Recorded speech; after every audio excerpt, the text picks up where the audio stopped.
आप जानते हैं कि प्लांट्स अपना भोजन स्वयं फोटोसिंथेसिस की प्रक्रिया से बनाते हैं।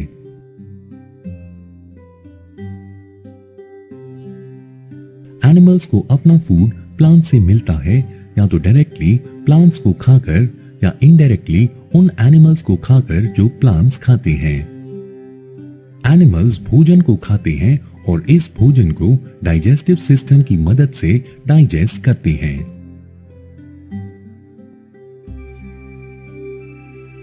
क्या आप अपने डाइजेस्टिव सिस्टम के अलग अलग पार्ट से फेमिलियर हैं? आइए डाइजेस्टिव सिस्टम के अंदर फूड की जर्नी को देखें। आइए शुरू करें। ये है माउथ। इसके जरिए हम फूड को अंदर लेते हैं। इसके बाद फूड एक कंटिन्यूअस कैनाल से पास करता है जो कि बुकल कैविटी में शुरू होता है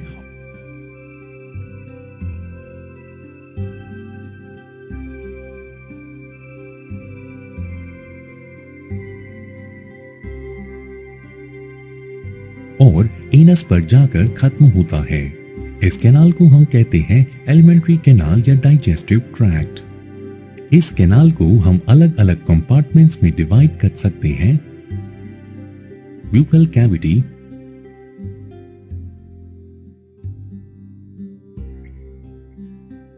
फूड पाइप और ईसोफेगस,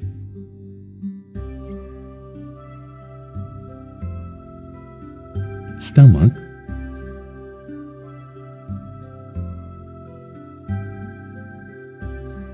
small intestine,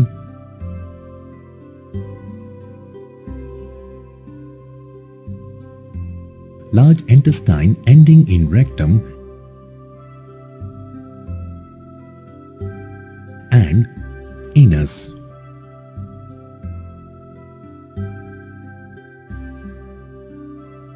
फूड के कंपोनेंट्स ग्रेजुअली डाइजेस्टेड होते हैं जैसे जैसे फूड अलग अलग कंपार्टमेंट से गुजरता है। Salivary glands, liver, inner walls of pancreas, small intestine,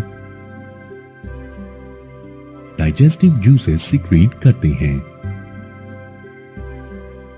ये डाइजेस्टिव जूसेस कॉम्प्लेक्स सब्सटेंसेस को सिंपलर सब्सटेंसेस में कन्वर्ट करते हैं। डाइजेस्टिव ट्रैक्ट और एसोसिएटेड ग्लैंड्स मिलकर डाइजेस्टिव सिस्टम बनाते हैं।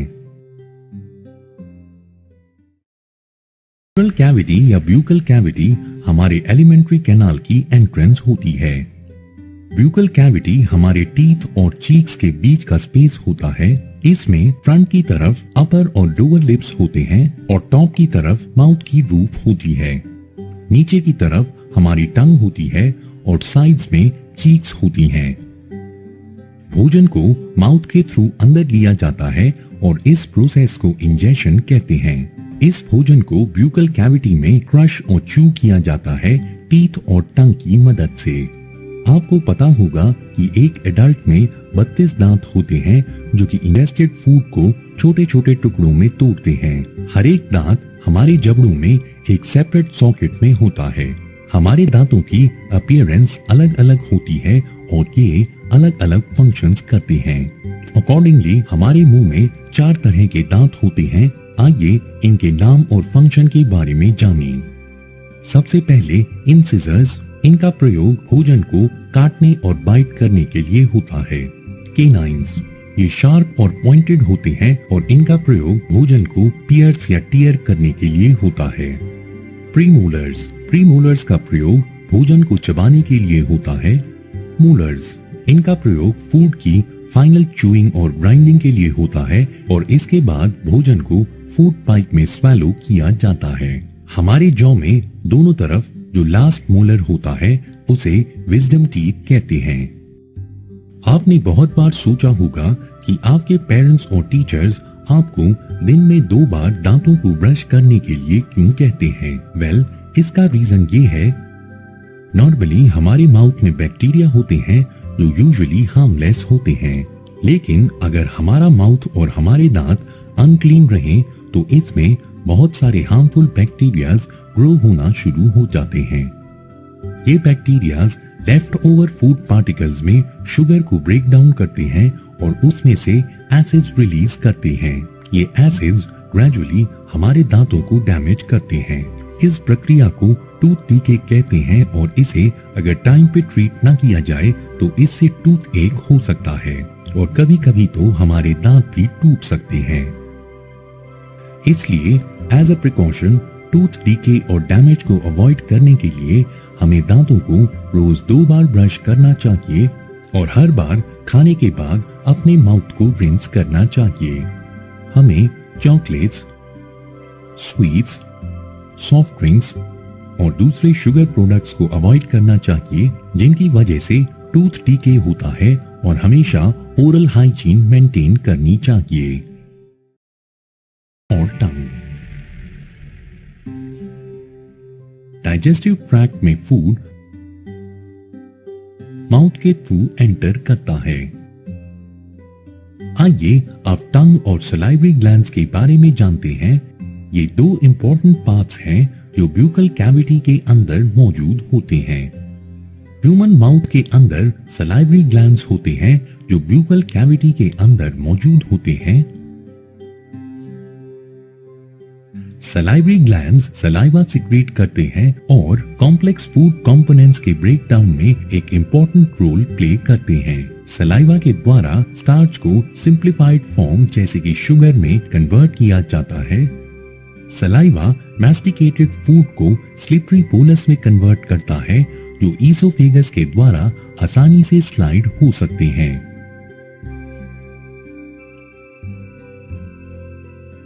आइए सलाइवा के कुछ इंपॉर्टेंट फंक्शंस के बारे में जानते हैं। सलाइवा ड्राई फ्रूट को सॉल्युबलाइज करता है ताकि हम उसे टेस्ट कर पाएं। ये माउथ को मॉइस्ट रखता है। सलाइवा का एक और इंपॉर्टेंट फंक्शन है कि ये अल्कलाइन मीडियम प्रोवाइड करता है जिससे फूड डाइजेस्ट हो पाता है। आइए अब देखते हैं कि क्या आप इस फ्लैशी मस्कुलर ऑर्गन को रिकॉग्नाइज कर पाते हैं। वेल, ये मस्कुलर ऑर्गन जो ब्यूकल कैविटी के फ्लोर पर पीछे की तरफ अटैच्ड होता है टंग कहलाता है। आगे की तरफ से ये फ्री होता है और सारी डायरेक्शंस में मूव कर सकता है। आई एम श्योर कि आप जानते होंगे कि हम टंग का प्रयोग बात करने के लिए करते हैं। टंग का प्रयोग फूड को अलग अलग डायरेक्शंस में मूव करने के लिए भी होता है। चूइंग के दौरान टंग फूड के साथ सलाइवा मिक्स करती है और फूड को स्वैलो करने में मदद करती है। टंग के अंदर टेस्ट बड्स मौजूद होते हैं जो फूड को टेस्ट करने में मदद करते हैं। टेस्ट बड्स की मदद से हम फूड के अलग अलग फ्लेवर्स को एंजॉय कर सकते हैं। हमारे टेस्ट बड्स बेसिकली 4 टाइप के टेस्ट को रिकॉग्नाइज करती हैं। स्वीट, सॉल्टी, सावर और बिटर। सॉल्ट और स्वीट की बड्स हमारे टंग के अगले हिस्से पर लोकेटेड हैं। सावर टेस्ट की बड्स हमारे टंग के साइड में लोकेटेड हैं और बिटर टेस्ट बड्स टंग के पिछले हिस्से में लोकेटेड हैं। ब्यूकल कैविटी जहां पर खत्म होती है वहां पर एक कॉमन रीजन होता है फूड और एयर दोनों के लिए जिसे फैरिंग्स कहते हैं।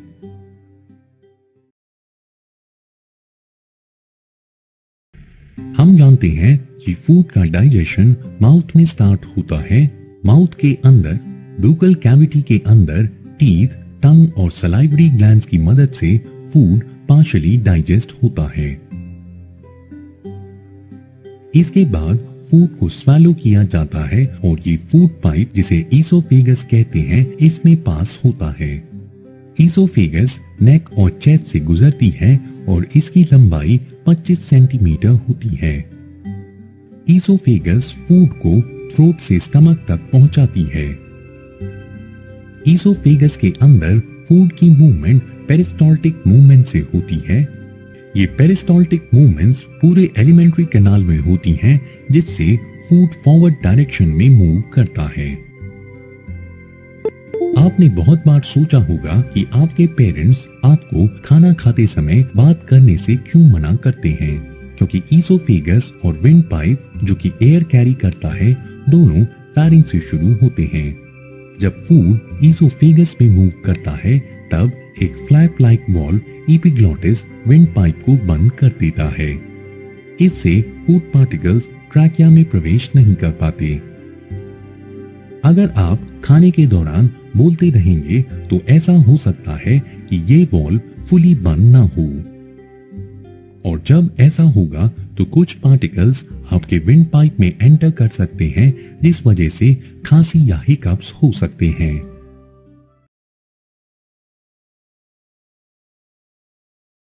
स्टमक। हम ऑलरेडी बुकल कैविटी और ईसोफेगस के स्ट्रक्चर के बारे में और इनके डाइजेशन में रोल के बारे में जानते हैं। इसके बाद आइए देखते हैं कि स्टमक में फूड का डाइजेशन कैसे होता है। ईसोफेगस से फूड स्टमक में एंटर होता है। ये एलिमेंट्री कैनाल का वाइडेस्ट पार्ट है और ये ईसोफेगस और इंटेस्टाइन के बीच में लोकेटेड है।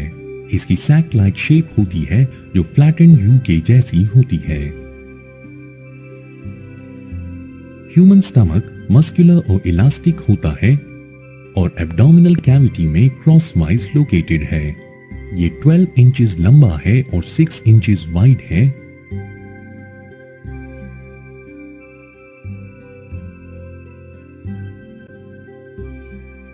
और एक समय में अडल्ट्स में 2 से 3 लीटर फूड स्टोर कर सकता है। स्टमक के दोनों एंड पर एक मस्कुलर वॉल्व का रिंग होता है। स्टमक और ईसोफेगस के बीच में जो वॉल्व होता है वो फूड को वापस ईसोफेगस में जाने से रोकता है और नीचे वाला वॉल्व स्टमक को ड्यूडेनम से सेपरेट करता है। आइए अब देखते हैं कि स्टमक के अंदर फूड कैसे डाइजेस्ट होता है। स्टमक की inner lining mucosa hydrochloric acid और डाइजेस्टिव जूसेस सिक्रीट करती है। इनमें से हर एक का एक स्पेसिफिक फंक्शन है। म्यूकोजा स्टमक की लाइनिंग को प्रोटेक्ट करती है। एसिड का रोल हार्मफुल जर्म्स और बैक्टीरिया को मारना और स्टमक के मीडियम को एसिडिक बनाना है ताकि डाइजेस्टिव एंजाइम्स फूड पर एक्ट कर पाएं।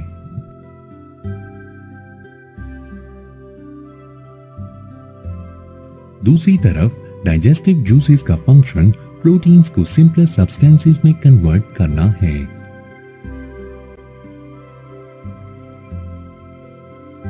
हमारा स्टमक स्मॉल इंटेस्टाइन में ओपन होता है।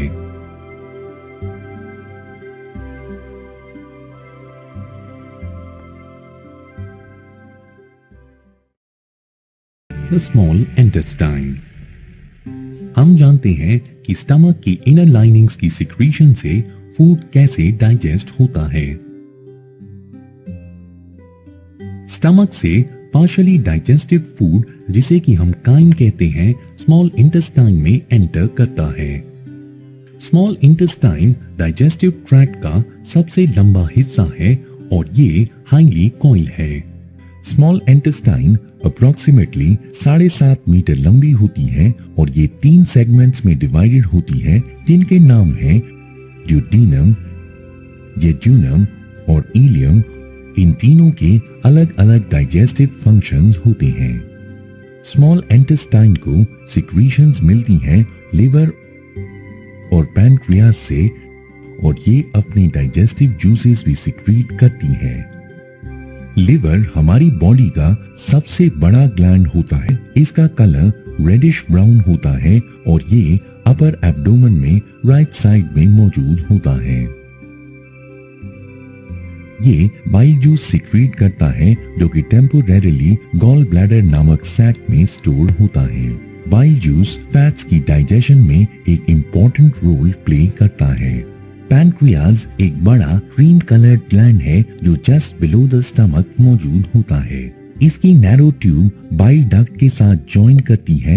इस ट्यूब को पैनक्रियाटिक डक्ट कहते हैं। पैनक्रियाज पैनक्रियाटिक जूस सिक्रीट करते हैं जो कार्बोहाइड्रेट्स और प्रोटीन्स को डाइजेस्ट करने में मदद करते हैं। इसके बाद फूड स्मॉल इंटेस्टाइन के लोअर पार्ट में पहुंचता है जहां पे इंटेस्टाइनल जूस डाइजेशन कंप्लीट करता है और ये कार्बोहाइड्रेट्स को सिंपल शुगर्स और ग्लूकोज में कन्वर्ट करता है, प्रोटीन्स को अमीनो एसिड्स में और फैट्स को फैटी एसिड्स और ग्लाइसरॉल में कन्वर्ट करता है।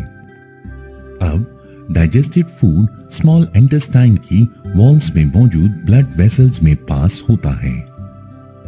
इस प्रोसेस को अब्जॉर्प्शन कहते हैं। स्मॉल इंटेस्टाइन की इनर वॉल्स में लाखों स्मॉल फिंगर लाइक प्रोजेक्शंस होती हैं जिन्हें विलाई कहते हैं। इनकी वजह से अब्जॉर्प्शन ऑफ डाइजेस्टेड फूड के लिए सरफेस एरिया 8 टाइम्स बढ़ता है। हर एक विलस के सरफेस के बाद थिन और स्मॉल ब्लड वेसल्स का नेटवर्क होता है। Absorb digested food blood vessels के जरिए बॉडी के अलग अलग ऑर्गन्स में ट्रांसपोर्ट किया जाता है। यहाँ पर इसका प्रयोग कॉम्प्लेक्स सब्सटेंसेस बनाने के लिए होता है जो बॉडी के लिए जरूरी है, जैसे कि प्रोटीन्स। इस प्रक्रिया को एसिमिलेशन कहते हैं। हमारी अलग अलग एक्टिविटीज के लिए रिक्वायर्ड एनर्जी ग्लूकोज के ब्रेकडाउन से मिलती है। सेल्स में ऑक्सीजन की मदद से ग्लूकोज ब्रेकडाउन होता है कार्बन डाइऑक्साइड और वाटर में। ये एनर्जी बॉडी की अलग अलग मेटाबॉलिक एक्टिविटीज के लिए यूज होती है। बचा हुआ अनडाइजेस्टेड और अनअब्सॉर्ब फूड लार्ज इंटेस्टाइन में एंटर करता है।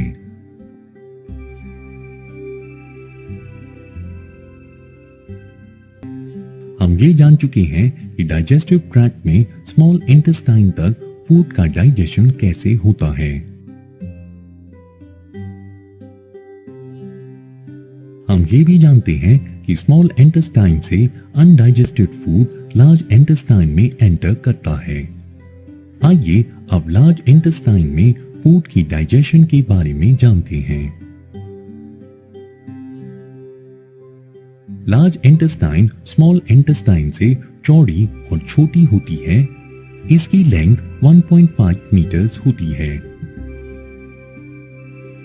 अनडाइजेस्टेड फूड जो लार्ज इंटेस्टाइन में एंटर करता है उसमें बहुत सारा पानी और सॉल्ट्स होते हैं। लार्ज इंटेस्टाइन अनडाइजेस्टेड फूड में से वाटर और कुछ सॉल्ट्स अब्सॉर्ब करती है। ये इस तरीके से होता है। अनडाइजेस्टेड फूड लार्ज इंटेस्टाइन के असेंडिंग कोलन में ऊपर की तरफ मूव करता है। इसके बाद एब्डोमेन में ट्रांसवर्स कोलन से मूव करता है और फाइनली डाउनवर्ड डायरेक्शन में डिसेंडिंग कोलन में मूव करता है। Remaining undigested semi solid waste rectum में पास होता है और इसे फीसेस कहते हैं।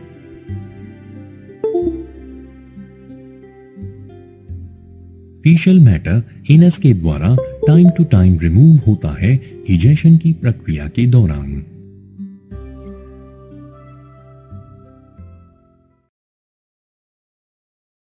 ये बात बहुत इंटरेस्टिंग है कि डाइजेशन काउज और दूसरे ruminants like sheep, cattle, camel, giraffes में ह्यूमन बीइंग से अलग होती है। आपने देखा होगा कि कुछ एनिमल्स कंटिन्यूअसली चबाते रहते हैं इवन जब वो खाना नहीं खाते। आइए इसके पीछे का कारण देखें। इसको बेहतर समझने के लिए रूमिनेंट्स में डाइजेस्टिव ट्रैक्ट में फूड का मूवमेंट देखते हैं।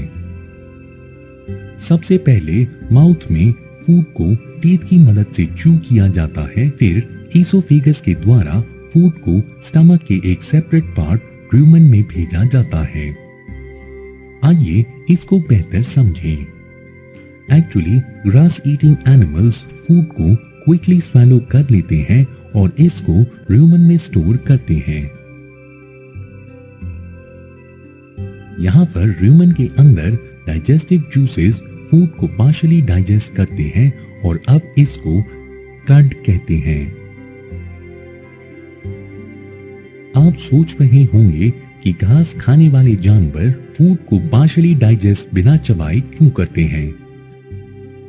इसका कारण ये है कि ऐसे जानवर अगर लंबे समय तक घास को ग्रेज करते रहेंगे तो वो प्रेडेटर्स के लिए आसान टारगेट्स बन जाएंगे। इसलिए ये जानवर अपनी रूमिनेट करने की एबिलिटी की वजह से प्रेडेटर्स से बचते हैं। आप ऑलरेडी जानते हैं कि ग्रास ईटिंग एनिमल्स को रूमिनेंट्स कहते हैं। ये फूड को क्विकली स्वैलो कर लेते हैं और ग्रास को पार्शियली डाइजेस्ट करके कड बनाते हैं। इसके बाद ये कड माउथ में वापस छोटे छोटे लम्प्स में आती है और रूमिनेंट्स इसको च्यू करते हैं। इस तरीके से फूड को कंप्लीटली च्यू करते हैं। ये प्रक्रिया जिसके द्वारा रूमन में स्टोर्ड कड माउथ में वापस आता है, इसको दोबारा से चबाते हैं और प्लांट मैटर को फर्दर ब्रेक डाउन करते हैं और डाइजेशन को स्टिमुलेट करते हैं। इस प्रोसेस को रूमिनेशन कहते हैं।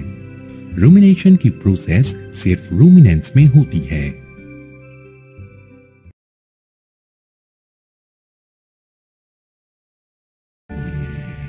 आप जानते हैं कि रूमिनेंट्स भोजन के लिए घास को खाते हैं। घास में बहुत अधिक मात्रा में सेल्यूलोज होता है जो एक टाइप का कार्बोहाइड्रेट होता है। बहुत सारे एनिमल्स इंक्लूडिंग ह्यूमंस सेल्यूलोज को डाइजेस्ट नहीं कर पाते, लेकिन रूमिनेंट्स सेल्यूलोज डाइजेस्ट कर सकते हैं। एक्चुअली रूमिनेंट्स में एक सैक लाइक स्ट्रक्चर होता है जिसे सीकम कहते हैं। ये एक पाउच है जो लार्ज इंटेस्टाइन और इलियम से कनेक्टेड है। ये लार्ज इंटेस्टाइन की बिगिनिंग है। रूमिनेंट्स में सीकम ग्रेटली एनलार्ज होता है और इसमें 70 अलग अलग तरह के बैक्टीरिया होते हैं।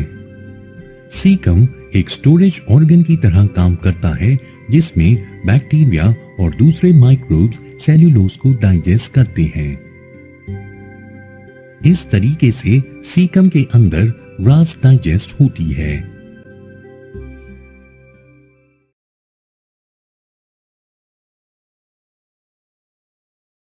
फीडिंग इन एनिमल्स।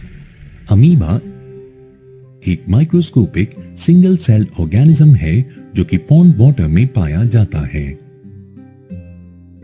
अमीबा प्रोटोजोआ के ग्रुप को बिलोंग करता है। नेम अमीबा ग्रीक वर्ड अमोइबे से डिराइव्ड है जिसका मतलब होता है चेंज। आप देख सकते हैं कि अमीबा की कोई फिक्स शेप नहीं होती। अमीबा में सेल मेम्ब्रेन होती है, राउंडेड डेंस न्यूक्लियस होता है और साइटोप्लाज्म के अंदर स्मॉल बबल लाइक वैक्यूल्स होते हैं। अमीबा का साइटोप्लाज्म जेली लाइक होता है। एक अमीबा सारी डायरेक्शंस में मूव कर सकता है और सूडोपोडिया की मदद से अपनी शेप को चेंज कर सकता है। अब आप सोच रहे होंगे कि ये सूडोपोडिया क्या है। आइए आपको एक इंटरेस्टिंग फिनोमेनन एक्सप्लेन करते हैं। एक्चुअली अमीबा एक या एक से ज्यादा फिंगर लाइक प्रोजेक्शंस को पुश करता है जिसे हम सूडोपोडिया या फॉल्स फीट कहते हैं। जब अमीबा फूड को सेंस करता है तो वो अपने सूडोपोडिया को पुश करता है। सूडोपोडियाज फूड पार्टिकल को सराउंड करते हैं, फिर एक दूसरे को टिप्स पर टच करते हैं। इस मूवमेंट पर फूड पार्टिकल के पास वाली मेम्ब्रेन डिसॉल्व हो जाती है और फूड सेल के अंदर एनकैप्चर हो जाता है, जिससे सेल में एक बैग बनता है जिसे फूड वैक्यूल कहते हैं। फूड वैक्यूल के अंदर फूड ट्रैप्ड हो जाता है। इसके बाद की प्रोसेस फूड वैक्यूल के अंदर होती है। अमीबा माइक्रोस्कोपिक एनिमल्स जैसे कि दूसरे protozoans, bacteria, decaying food particles और माइक्रोस्कोपिक प्लांट्स जो वाटर बॉडीज में तैरते हैं, इन पर फीड करता है।